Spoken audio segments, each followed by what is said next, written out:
اور تم لوگ جس بات میں اختلاف کرتے ہو اس کا فیصلہ اللہ کی طرف سے ہوگا. یہی اللہ میرا پروردگار ہے، میں اسی پر بھروسہ رکھتا ہوں اور اسی کی طرف رجوع کرتا ہوں. وہی ہے آسمانوں اور زمین کا پیدا کرنے والا، اسی نے تمہارے لیے تمہاری ہی جنس کے جوڑے بنائے اور چوپایوں کے بھی جوڑے بنائے. وہ اسی طرح تم کو پھیلاتا رہتا ہے، اس جیسی تو کوئی چیز نہیں، اور وہ سنتا ہے، دیکھتا ہے. آسمانوں اور زمین کی کنجیاں اسی کے پاس ہیں، وہ جس کے لیے چاہتا ہے رزق فراخ کر دیتا ہے اور جس کے لیے چاہتا ہے تنگ کر دیتا ہے. بے شک وہ ہر چیز سے واقف ہے.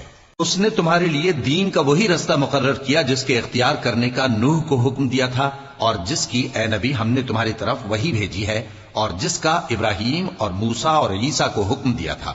وہ یہ کہ دین کو قائم رکھنا اور اس میں پھوٹ نہ ڈالنا. جس چیز کی طرف تم مشرکوں کو بلاتے ہو وہ ان کو ناگوار گزرتی ہے. اللہ جس کو چاہتا ہے اپنی بارگاہ میں برگزیدہ کر لیتا ہے، اور جو اس کی طرف رجوع کرے اسے اپنی طرف کے رستے پر چلا دیتا ہے. اور وہ لوگ جو الگ الگ ہو گئے تو علم حق آ چکنے کے بعد آپس کی ضد سے ہوئے. اور اگر تمہارے پروردگار کی طرف سے ایک وقت مقرر تک کے لیے بات نہ ٹھہر چکی ہوتی تو ان میں فیصلہ کر دیا جاتا. اور جو لوگ ان کے بعد اللہ کی کتاب کے وارث ہوئے وہ اس کی طرف سے بڑے بھاری شک میں ہیں.